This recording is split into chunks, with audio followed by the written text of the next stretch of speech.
జాపోల్ organisation ఇచ్చింది and peoples pulse ఈ సంస్థ 133 నుంచి 159 స్థానాల వరకు ఎన్డీఏకి వస్తాయని 133 నుంచి 159 అంటే దాదాపు 25 స్థానాల ఐదర్ ఆర్ అన్నట్టుగా పెట్టినంత గ్యాప్తో ఇచ్చినా కూడా దాన్ని కూడా దాటేసి ఎన్డీఏ ముందుకెళ్ళిపోయింది. మహాగఠబంధన్కి చూస్తే ఇక జూబ్లీ హిల్స్లో కాంగ్రెస్ పార్టీ గెలుపు పరిపూర్ణమైనట్టుగానే మనం భావించవచ్చు. ఎందుకంటే 6 రౌండ్లు పూర్తయ్యాయి.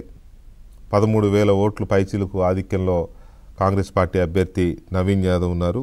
ఇక వచ్చే డివిజన్లు ఇప్పటి వరకు షేక్పేట, వెంగళరావు నగర్, రహిమత్ నగర్ డివిజన్ల కౌంటింగ్ పూర్తయింది. ఇక జరగాల్సింది ఎర్రగడ్డ, సోమాజిగూడ, బోరబండ ఈ 3 డివిజన్లలో కౌంటింగ్, యూసుఫ్గూడ కూడా ఈ 3 డివిజన్లలో కౌంటింగ్ జరగాల్సి ఉంది. ఈ 3 కాంగ్రెస్కి స్ట్రాంగ్ పాయింట్స్ అని చెప్తున్నారు, స్ట్రాంగ్ హోల్డ్ ఉన్న డివిజన్స్గా చెప్తున్నారు. కాబట్టి అక్కడ ఇప్పుడు వరకు వచ్చిన ఆధిక్యత కంటే ఇంకెక్కువ వచ్చే అవకాశం ఉందని చెప్తున్నారు. సో ఈ లెక్కను చూస్తే మనం కాంగ్రెస్ పార్టీ అంచనాల ప్రకారం 25 నుంచి 30,000 వరకు ఈ ఆధిక్యత వెళ్ళే అవకాశం ఉందని చెప్తున్నారు. ఇఫ్ ఇట్ ఈస్ సో, ఒకవేళ అదే కనుక జరిగినట్లయితే కాంగ్రెస్ పార్టీకి చాలా అద్భుతమైన గెలుపుని జూబ్లీ హిల్స్ ప్రజలు అందించారని అనుకోవచ్చు మనం. దీనివల్ల ఖచ్చితంగా డెఫినెట్గా రేవంత్ రెడ్డి పరిపాలనలో కానీ ఆయన అనుసరిస్తున్న విధానాల్లో కానీ దూకుడు పెంచే అవకాశం ఉంది.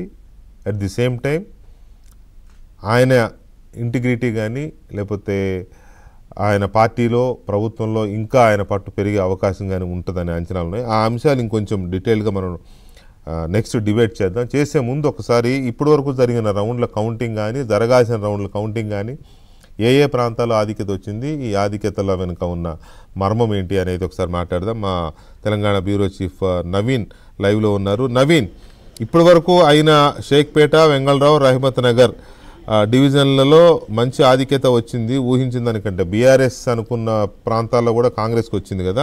ఇక జరగాల్సిన డివిజన్లలో ఎలా ఉండే అవకాశం ఉంది, ఓవరాల్ అనాలిసిస్ ఏంటి?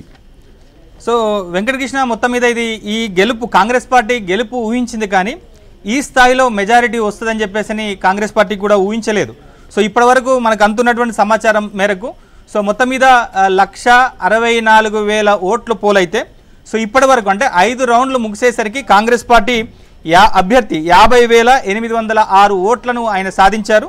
సో బీఆర్ఎస్ పార్టీ 37,967 ఓట్లు బీఆర్ఎస్ పార్టీ సాధించింది. సో ఇక ఓవరాల్గా కనుక చూస్తే లీడ్ విషయానికి వచ్చేస్తే కాంగ్రెస్ పార్టీ ఈ 5 రౌండ్లు ముగిసేసరికి నవీన్ యాదవ్ సో 12,857 ఓట్లు లీడ్ ఆధిక్యతను ఆయన సాధించారు. సో ఇంకా మరొక 5 రౌండ్లు కౌంటింగ్ జరగాల్సి ఉంది. సో ప్రధానంగా కనుక చూస్తే ఇప్పటి వరకు కొంత బీఆర్ఎస్కు కొంత అనుకూలంగా ఉండేటువంటి డివిజన్లు, సో ప్రధానంగా ఇటు షేక్పేట్లో కూడా బీఆర్ఎస్ పార్టీ మైనారిటీలు ఎక్కువగా ఉన్నప్పటికీ కూడా అక్కడ తమకే లీడ్ వస్తుందని చెప్పేసి బీఆర్ఎస్ పార్టీ భావించింది. కానీ అక్కడ ఫస్ట్ రౌండ్స్ ముగిసేసరికి బీఆర్ఎస్ పార్టీకి వచ్చినటువంటి లీడు 47, కాంగ్రెస్ పార్టీకి వచ్చినటువంటి లీడు 47 ఓట్లు మాత్రమే. ఇక తర్వాత రౌండ్కి కాంగ్రెస్ పార్టీ లీడ్ పెరుగుతూ పోతూ వచ్చింది. మనం కనుక చూస్తే సెకండ్ రౌండ్లో కాంగ్రెస్ పార్టీకి వచ్చినటువంటి లీడు 2,948 ఓట్లు.